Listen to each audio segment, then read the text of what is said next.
नमस्कार दोस्तों, मैं रिजवान चंचल हाजिर हूँ एक बार फिर आपके सामने उत्तर प्रदेश की कुछ प्रमुख खबरों को लेकर अपना प्रदेश के इस एपिसोड के साथ। सबसे पहले बात करते हैं प्रदेश में चल रहे संकट काल के इस दौरान में कोरोना संक्रमितों की बढ़ती संख्या पर। बता दें आपको, प्रदेश में इस समय कोरोना संक्रमितों की संख्या लगभग 3,214 तक पहुंच गई है। शुक्रवार को करीब 114 मामले कोरोना पॉजिटिव के सामने आए। आगरा, मेरठ, गाजियाबाद, फिरोजाबाद, कानपुर में संक्रमितों की संख्या लगातार बढ़ रही है। आगरा में मरने वालों की संख्या करीब 23 हो गई है। यहाँ कोरोना संक्रमितों की संख्या 700 के पार पहुँच गई है।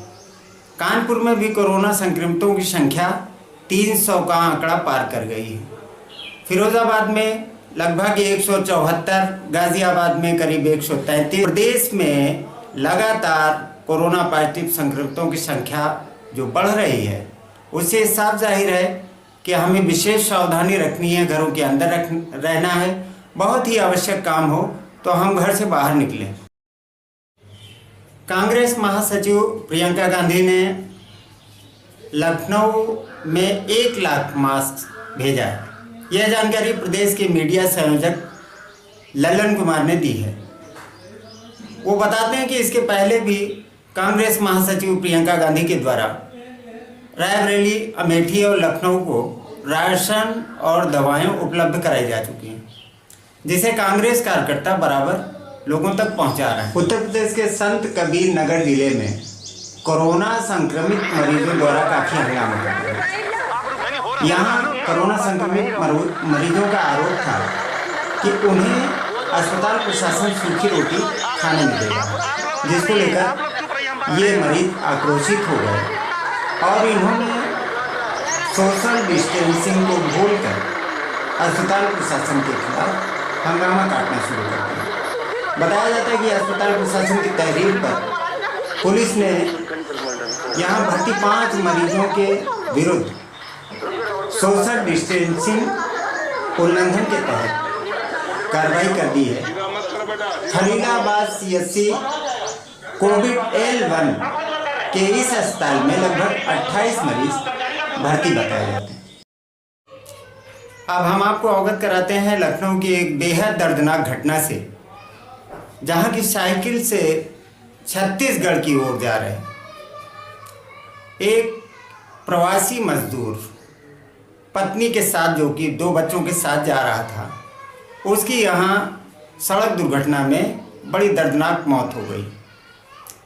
बताते हैं कि लखनऊ से चले मजदूर कृष्णा साहू व उसकी पत्नी प्रमिला को किसी अज्ञात वाहन ने टक्कर मार दी। उसके बच्चों को, जो कि बच गए हैं, उन्हें ट्रामा सेंटर में भर्ती करा दिया गया है। इसी तरह दिल दहलाने वाली घटना औरंगाबाद, महाराष्ट्र में घटित हुई, जहां के 16 मजदूर मालगाड़ी के नीचे कटकर खत्म हो गए। इसको लेकर पूर्व मुख्यमंत्री मायावती ने आक्रोश जाहिर करते हुए राज्य सरकार को निशाने पर लिया। उन्होंने गहरी चिंता व्यक्त करते हुए निशाना साधते हुए कहा कि अमीरों को लाने के लिए हवाई जहाज भेजे जा रहे हैं और देश के प्रवासी मजदूर परेशान हैं। सरकार को इस ओर गंभीरता से ध्यान देना चाहिए। शराब की दुकानें क्या खोल दी गई। घरेलू हिंसा की घटनाओं में काफ़ी वृद्धि हो गई। हरदोई जिले में एक रिटायर्ड प्रशासनिक अधिकारी शराब के नशे में धुत होकर उस समय अपना आपा खो बैठा जब उसने अपने बहू और बेटी पर ही रिवॉल्वर तान दिया। केवल रिवॉल्वर ताना ही नहीं, उसने गोली भी चला दी। ये तो कहिए कि उनकी बहू और बेटी दोनों ने अपने को कमरे में कैद कर लिया। पूर्व प्रशासनिक अधिकारी यहीं पर नहीं रुका, उसने लगातार 6 फायर कर दिए। इसके बाद जब पड़ोसियों ने गोली की आवाज़ सुनी तो पुलिस को सूचना दी। पुलिस मौके पर पहुंची, उसके बाद उन्हें गिरफ्तार किया। मौके से एक लाइसेंसी रिवॉल्वर भी बरामद हुआ है। और इसके अलावा उसके कमरे से 2 असलहे पुलिस ने और बरामद किए। परिवहन डिपार्टमेंट में तैनात रह चुके इस पूर्व प्रशासनिक अधिकारी का नाम रतन बाबू गुप्ता है। कभी कभी कुछ घटनाएं ऐसी भी सामने आ जाती हैं कि जिनकी प्रशंसा की ही जानी चाहिए। अब आप देखें, यह तस्वीर मुरादाबाद की है। यहाँ शुक्रवार को शहर के लोहागढ़ इलाके की स्थानीय पुलिस ने 50 वर्षीय बुजुर्ग दंपत्ति की 50वीं सालगिरह पर फूल माला पहनाकर व केक काटकर उनकी हौसला अफजाई करने में महती भूमिका निभाई।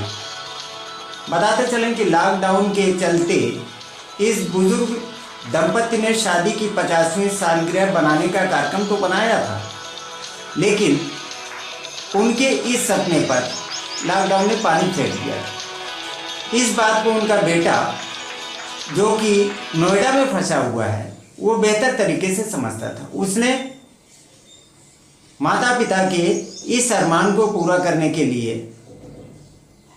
मुरादाबाद की पुलिस को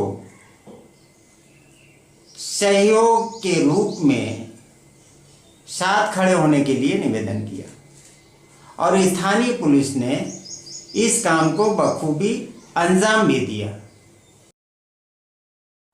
अगर आपको हमारा ये एपिसोड अच्छा लगा हो तो वीडियो को सब्सक्राइब, लाइक ज़रूर कर दीजिए। नमस्कार, आदाब, सत श्री अकाल। मिलते हैं जल्दी।